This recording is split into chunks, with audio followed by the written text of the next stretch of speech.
Dedicated to Eastern and Southern Kentucky, this is WYNT Mountain News First at 4.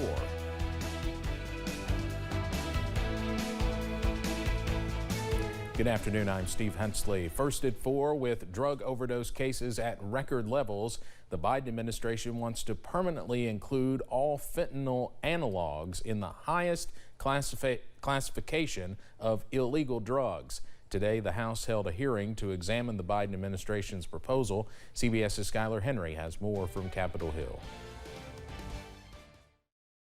Kathy Godsey says she'll never forget the moment she found out her son Brian had died from a drug overdose. He said they found Brian dead, and I just passed out on the floor. I couldn't believe it.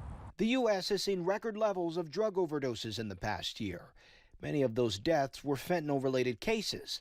Fentanyl, which is a synthetic opiate, has flooded the market, and even a small dose can be lethal. We've already seized 13,000 pounds of fentanyl this year. That's enough fentanyl, as was mentioned earlier, to give every member of the United States population a potentially lethal dose. The Biden administration wants to permanently schedule fentanyl and all of its variations as a Schedule I controlled substance. These drugs are deadly. They are temporarily scheduled. We need to get them permanently scheduled so that when we can stop them from coming across the border into the United States. We can deal with the Mexican cartels that are pushing this into our country. There appears to be bipartisan support to permanently schedule fentanyl as a Class I drug, but there is a sharp divide over the administration's plan to exempt it from mandatory minimum drug trafficking laws. The administration is proposing to exempt the entire class from trafficking mandatory minimums.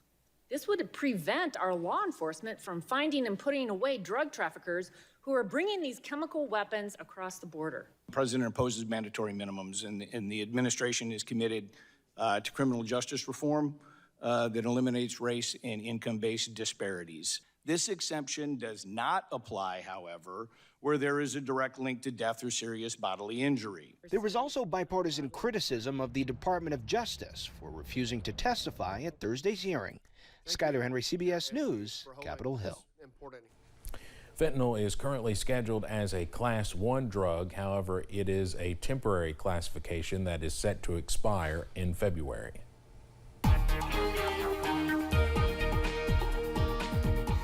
Almost time for the short sleeves out there today. Very mild air in place in the mountains, and it feels fantastic outside, if a little bit on the breezy side. I-75 at London this afternoon showing, we've had a few high clouds moving in, but that hasn't hurt those temperatures at all. Up towards Mount Vernon, things moving smoothly there as well. Nothing but blue sky, a few high clouds out there. We're in good shape. Temperatures, well, we've made it into the low 70s. Excuse me. Into Williamsburg and Middlesboro, 72 in Jacksboro, 70 in Irvin. Elsewhere, we're in those upper 60s right now. You can thank southwest winds.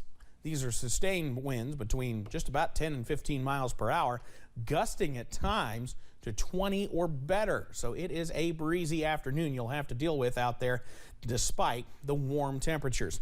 All of the showers have stayed in West Virginia today. We've gotten a few of those clouds moving off of those, but otherwise it has been a quiet day around the mountains weather-wise, outside of course, the breezes. So keep that WYNT weather app handy tonight, because as those winds calm down, we'll be able to drop those temperatures a little bit more down into the lower 40s as we work through tonight under clear skies. However, more clouds and even some showers return to the forecast before too long. I'll have the details on those coming up in just a bit. Steve? All right, Evan, thank you. On Wednesday, Appalachian Regional Healthcare acquired Paul B. Hall Hospital in downtown Paintsville. Today, employees came together to meet the new members of the team. After a 90-day acquisition period, Paul B. Hall officially became Paintsville ARH. And officials say the transition for employees is still in progress, but the 250 nurses, doctors, and other staff now at Paintsville ARH are excited about the changes. ARH employees and officials across the region met at the Ramada Inn in Paintsville to meet the new team members and celebrate the addition to their company. Today's our celebration day. Today's the day to welcome Paintsville ARH employees into ARH, let them learn about ARH, but also let these ARH leaders from across our 14 hospital system now get to know the people here at Paintsville ARH. Interim CEO Rocco Massey also said he's having a blast meeting new people and learning all there is to know about Paintsville ARH. We'll have more from ARH officials and the Paintsville meet and greet coming up tonight at 6. With the Omicron variant now in the United States, President Biden is pulling out all the stops to contain it. Beginning next week, the Biden administration will require all international air travelers to get tested within 1 day of departure to the U.S. instead of 3. Another part of the new White House strategy involves a winter push to convince about 100 million eligible Americans to get booster shots through walk-in appointments at pharmacies nationwide. Boosters provide the highest level of protection. If you don't have your booster shot, go get your booster shot today. The person with the first confirmed case of the Omicron variant in the U.S., a traveler who recently returned to the country from South Africa, was vaccinated but was not yet eligible to get a booster.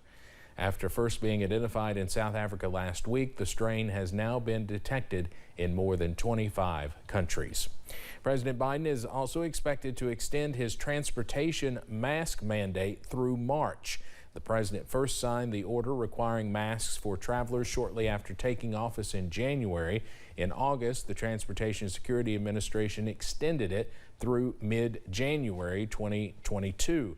The goal was to minimize the spread of COVID on public transportation because of concerns at the time over the Delta variant.